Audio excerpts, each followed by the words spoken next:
hivatal igazgatójának helyettesét a kiskolánkat szeretnék köszönteni.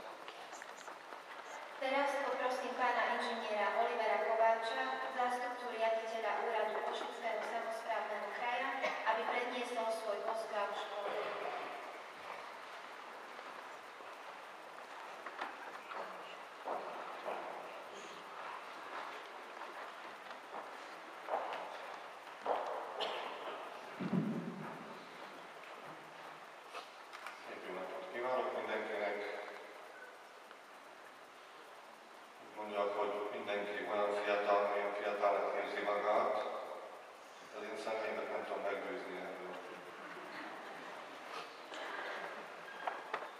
Kedves tanárok, kedves igazgatónő, iskolai személyzet, tisztelt vendégek, kedves diákok!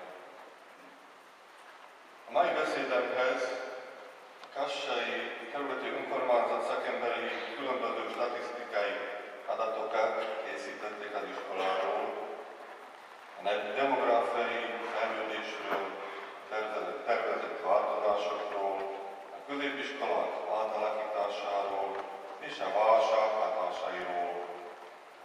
Az olyan, mintha valamelyik televíziós csatorna híreit néznénk, amiről nem mondhatjuk, hogy megörvendeztetik az ember.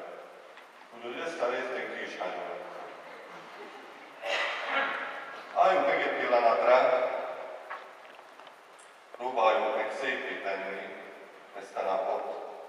Emlékezzünk a szépre és jóra, amit átéltünk, amit ez az iskola adott, a diák évekre, a vidám történetekre és az idő múltával az itteni minőségi oktatás elismerésére. Amit ez az iskola nyújtott neveltjeinek, végzőseinek.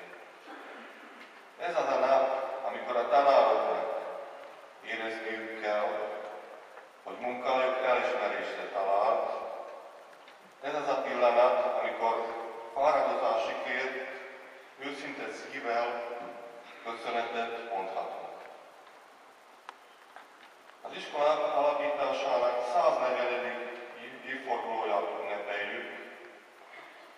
Nem az épületet, a helységeit, hanem a tanárait, ezen intézmény híres nevelteit, akiknek köszönhetően a Szakai József szakközépiskola a szakvélemény köztudatában került, és híressé vált minőségi oktatásáról nem csak Szlovákiában, hanem külföldön is.